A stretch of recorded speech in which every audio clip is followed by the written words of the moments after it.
Good morning, everybody. We are here today with Imelda, who is a recruiter, and we're going to find out lots more about what she does. But it's not just a recruitment, because a lot of people have a negative connotation around recruiters and stuff. So I really want you to meet Imelda today because she's absolutely fabulous, and she has been sharing her knowledge on LinkedIn so much, and I'm learning so much from her. Imelda, welcome. Thank you very much, Sam. That's great. Lovely introduction. Thank you. Well, you've been doing great stuff on LinkedIn. We've been following your journey. So tell everybody a little bit about yourself and what you do. Yeah, my name is Imelda O'Hanlon. Company name is Star Recruitment. And I've been in the tech and recruitment sectors for 30 years plus, really. I started out in an IT service provider, which was back in the days of IBM Dealer of the Year and all the rest, with a company called DataPack based in Wexford that grew. I came in as employee number 13 and it grew to over 200 people in my 18 years there. So I saw all the tech evolution at that time, Hmm. all through the 90s and into the noughties. And then I could see that recruitment was something that I liked. I liked the hiring of people, I liked the teams bit, and I liked the idea of getting the match, I suppose. So that was something that I started getting involved in. It's funny when you mention LinkedIn. I was in Australia for a couple of years working in recruitment and professional services, and I was going to the Melbourne Cup, which is about 4 or 5 days away now. Now, this is a memory. And I did a whole, because I think I'm on LinkedIn since about 2009 or something weird like that. And I did a LinkedIn invite. Would it have been an invite? It was an update on LinkedIn to all our Australian customers on Melbourne Day. And I just remembered that there this minute. So I have a long history with working on LinkedIn. I find it's very much B2B. You can share information with everybody. It's very genuine. I Mhm. find that people are genuine in their sharing. And I think it's the sharing bit. Like, obviously, my niche is tech recruitment, but I love what I learn on LinkedIn. And I like to help by the candidate experience. What I learn every day chatting to candidates is really important for employers to know. And we Tell know me most. what are they telling you, the candidates? They have plenty of choice. The Mm. talent is scarce. I mean, so they have choice. Some of 2024 might have been slow for some of them, depending on where they wanted to work. Mm. But overall, they have choice. So you have to be ready to know that your brand is something they're going to engage with, that you understand what they're looking for. So just on the demand versus talent scarcity bit, the first factor, I find that the traditional IT roles, which is your software developer, your programming, your IT leaders in those spaces, your project manager, your business analyst, your IT program manager, all those roles are needed every day, regardless of what's new, which I'm going to mention now, which is AI innovation and cyber technology and cyber threats. So those roles are there anyway. Mm. And for the Yeah. general machinery of companies, whether it's manufacturing or finance or healthcare or hospitality or professional services, eh, these people are needed for the implementation of ERP systems, for upgrade of systems. So that space is huge. Like, I just did a quick look now this morning. Now, this covers a lot of software engineering roles, but in Irish Jobs, there's 379 software engineer roles advertised. Now, that's a huge spread, you know what I mean? But that'll just tell you what's out there. But there's 99 cybersecurity jobs advertised today. Wow. So there is that's a trend that's going to develop. So, if you're for any size organization, like if you take cyber threats, we all remember 2021 when the HSE had a cyber issue, failure, whatever word you'd like to call it. Challenge. And then within hospitality in 2024, a well-known name had a cyber attack that that it just leaves a negative feeling. It's a fear most leaders have. All Mm. surveys, research show that if there's anything that wakes people up along with making money is don't let us have a cyber attack. And Yes. and everybody is vulnerable to one. And the funny thing is, all the positives AI can do for us, and I'm a really passionate about what AI can do for solopreneurs like us, Sam, to major business, to the bot side of it, to all of the integration. But AI also, in its sophistication, cyber threats can get in around and come in via AI. So, I mean, I'm not technical enough to understand how it works, but I'm long enough around to know that that can be a problem. Yes. So now the positive thing is, again, depending on size of business or how far you've gone with your cyber um, security, is there's great courses out there from SkillsNet.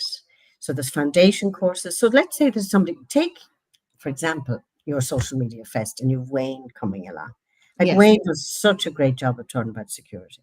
Yep. Like he really, really crystallizes it, makes it clear, frightens you that your password that you think is so unique on your phone isn't unique. But anyway, I've moved away there. But from us, the cyber, if you have somebody in house that has a leaning or is the person you go to, but they haven't got the title, and you're Yes. looking at a learning and development learning, not a learning, a training and an advancement around, if you're sitting down talent mapping and you're looking at the IT team, whether it's one, two, or 25 people, there may be somebody in there who would love the acknowledgement or the recognition and the added on value of attending a SkillsNet Foundation course in cybersecurity. And it gives your companies more informed.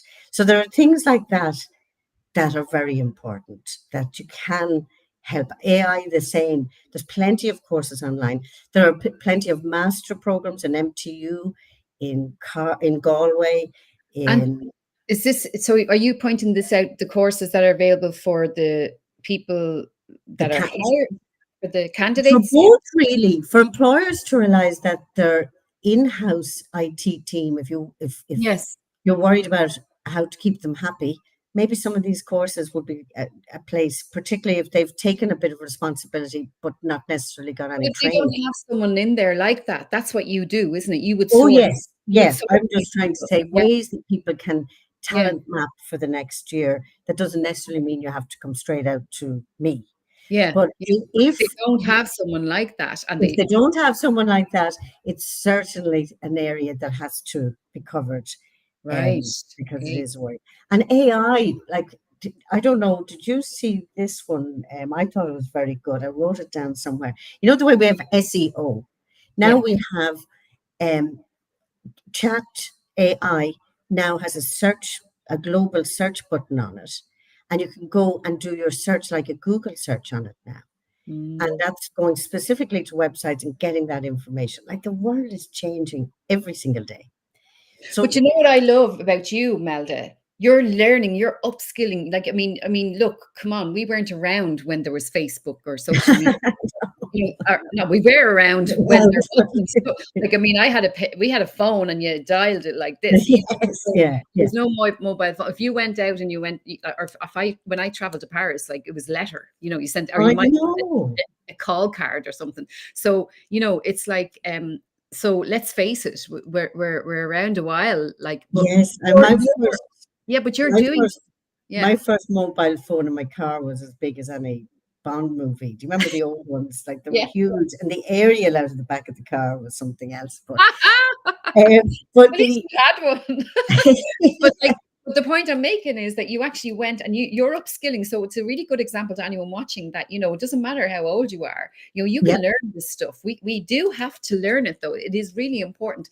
And I suppose what we're absolutely. trying to show here today with Imelda is, in case you didn't know, that's what Imelda does. She can help you find that right person for your organization that you need to fill that little gap that's missing, that's essential for your organization. Yes, like, for example, sometimes when I meet candidates, and maybe they've 15, 20 years of fantastic experience, but they want to add another accreditation. Like there's a certified not security, solutions architect accreditation. That's fantastic for some of these really great IT leaders who just want to show a crispness to the resume that shows Mm. how well they're. Yeah, I do. I love it on both sides. I love helping the candidate, you know, have the confidence to realize their experience can bring them to the next step. And I love helping the client realize they can do some of it in house And then there are some roles, if they can identify where they can upskill in-house and then look at where there is a talent gap. For me, I think everything's IT, but I Mm, would say that, but I think it's in around everything we do now.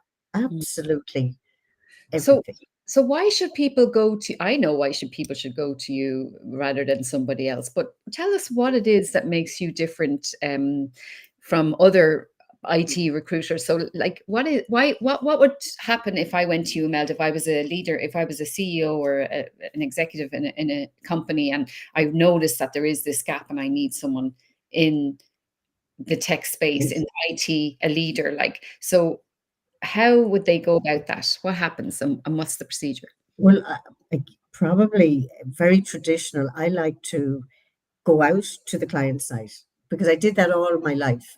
And Mhm. from the moment you get into the car park, you get a sense of a place. I mean, Yes. it's, and when you go in and every part of it, and when you meet the CEO or CTO or the head of talent, whoever is going to work on that role, we normally talk about who has been in that role before, if they had that role filled, if it's a new role, how it's going to sit with everybody else, how Mhm. it's going to be, what the salary and the benefits will look like for it, how that will fit with the rest of the structure, what type of person is going to suit their culture. I saw a Mm. great thing the other day on LinkedIn. It was about this whole area of diversity, inclusion, equality. And another area is sustainability. Like most people will get out of their car to go for an interview and leave their recycling sustainable coffee cup in the car. So they think that way. So you don't have to be perfect, but everything that shows them that your values align with their values is Very good is point.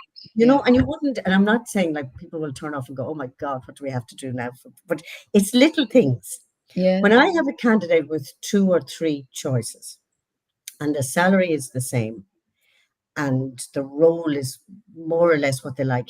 It will come down to how the interview process went, how they were communicated with, how they were told about the role in person, how Mm. every part of that journey happened. And the thing is that people don't just go and tell a friend anymore. They may well voice their disapproval or their disappointment with the process online. So it Mm. can damage your brand. I work with people for over a decade, maybe, and sometimes they might have started out as a junior programmer and they've moved the ranks and they've moved to other companies, and maybe I'd come in and help them recruit or whatever. But often they'll say, "Do you remember that role that you and I were working on together, and it just died and they never responded again?" That kills people. They never forget that one, even Mm. though they're successful and they moved on, and Mm. people remember how they're treated. We all do. We Oh, all do. people And will it's always remember how you made them feel. Yeah. absolutely. And it's amazing. Like in 2024, I would say I've had about three or four high profile enough roles in profile enough companies where it was all gung ho and then it stopped.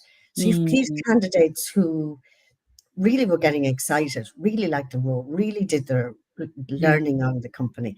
And then on a positive, you have companies who are fantastic, who really understand that they can only give it to one person. So or if they have to stop, if budgets dictate that they must stop, and they really want the message to get out there that the candidates were really good, they really liked them, they may be back with the role again.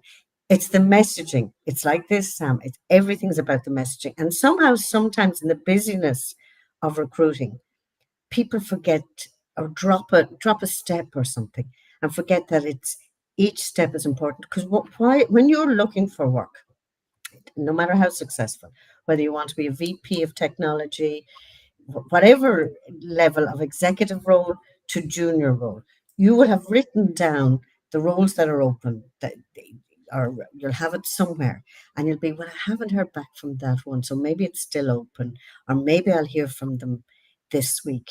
It's, you know, it's a very it's a very precarious place to be. You've put yourself out there as Mm, for a role, mm. and if you're just treated with kind of respect and open communication, everything is fine. But that's just a little passion of Well, mine. I can see that you're very passionate about this, and that's what I love about you, Melda. And I think as well, people, they'll come to you because of your experience, because you've so much experience behind you, but also because of what you're doing actively yourself. You're actually you understand these new things that are coming along. You're learning them as you go. So who better than to understand than you what's needed for the Yeah, company? like I know recruitment can get a bad name, and I think it comes from years ago where, and depending on the culture of the agency, where they were told fill, just throw over resumes, don't care if they match, and that gave it an awful name. But it has, and it is a probably low barrier to entry. But even though that has improved, and you do have to, tick some boxes. But what really I think is different in the recruiters I know is that they try and offer a consultative type Mm, approach to the work. So I'm not going to see a client and think, oh, I'm going to get the business this week. I don't mind if business ever comes from it, if they've had a good experience. I don't mind if it's 6 months down the road. I don't mind if it's a year. We know how fast it goes. It's the 4th of November. I can't believe it. you So, know. it doesn't have to be an instant fix. It's about, and so I suppose it is that I'm years at it, that I know a lot of people in the IT They're industry, in your the sector. connections. It's your connections as well. Yes. And, Yeah. so along with clients who will say, keep me in mind, I might be doing anything right now, but, we will Mm, need this type of person. Then candidates will often say to me, I don't really know if I want to go yet, mm. I have a little bit more, but if you see that this type of role, will you keep me in mind?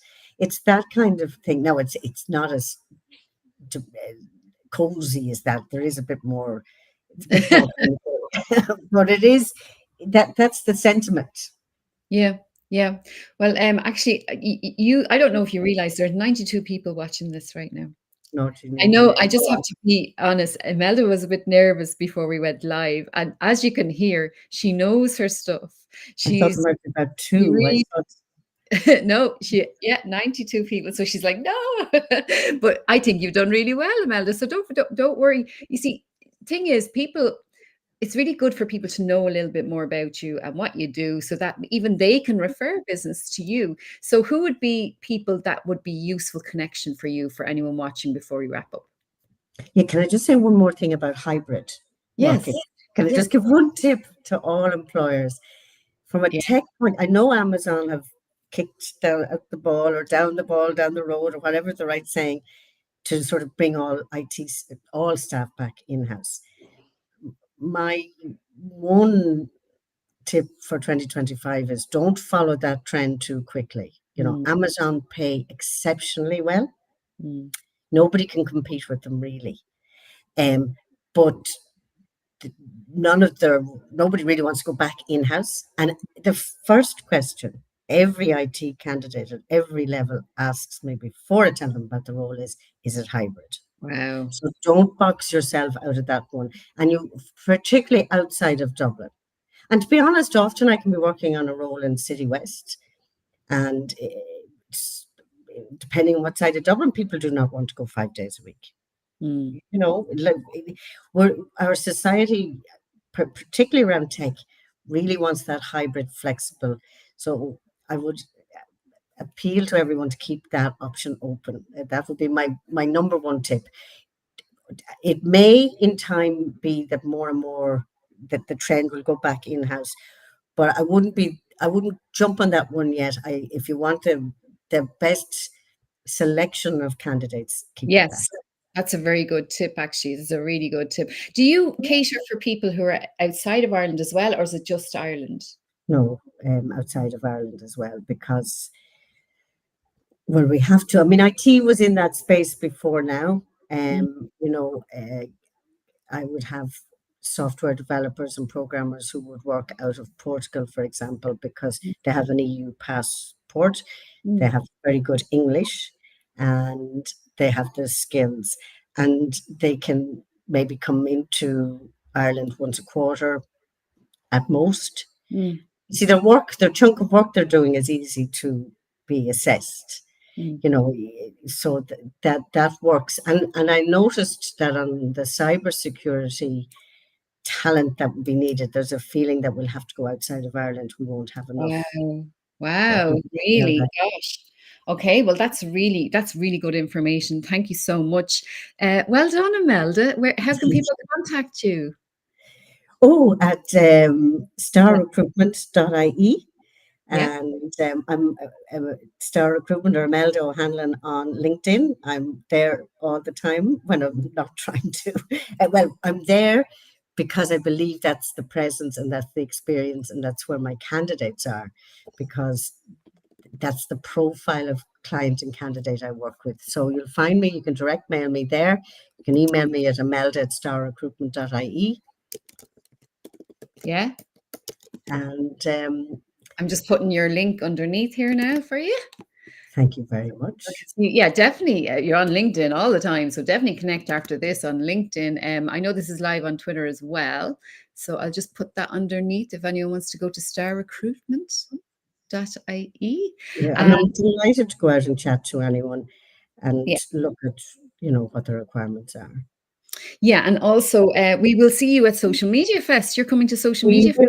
will, well, now, that's another thing I was going to say. When you have your own internal IT team, and maybe you have a couple of juniors and they're very good, it's really um, a proactive, uplifting thing to allow them go to tech seminars through the year all over. You have won the Social Media Fest when 20th of September, 20th of November. Jesus, I'm getting nervous No, now. 20th of November. I know it's and hard to believe. Yeah, I and know. there will be talks on security, all sorts of social media, which is very important. I think it gives people a boost. They get out of the office, they get to hear everything that's trending. And I honestly mean that if you've got, if you're an employer and you've employees around the Southeast and they're part of your tech team, I think it's a great thing. And I'm not being paid to plug that, by the way. I just No, remembered it I'll send you a fiver later, right? I'll give you a fiver. Like Regina actually was there last year as well. Thanks, Regina. She says, well done, Imelda and Sam. And Anita has said, good morning, ladies. And Dara Kieran, of course, you'll meet him as well, actually. Yeah, So that's they're right. all Yeah, Media Fest, actually. we Yeah. can have a right time. Yeah, no, it's going to be really good. And I know that you love networking and you know the power of connecting with people and building relationships. So please, folks, Yeah, if you're watching, connect with Imelda. She's great. She's very supportive. And I have to say, she's always adding value as well on LinkedIn. So well done, Imelda. thank you, Sam. Thank you. Thank Is there you.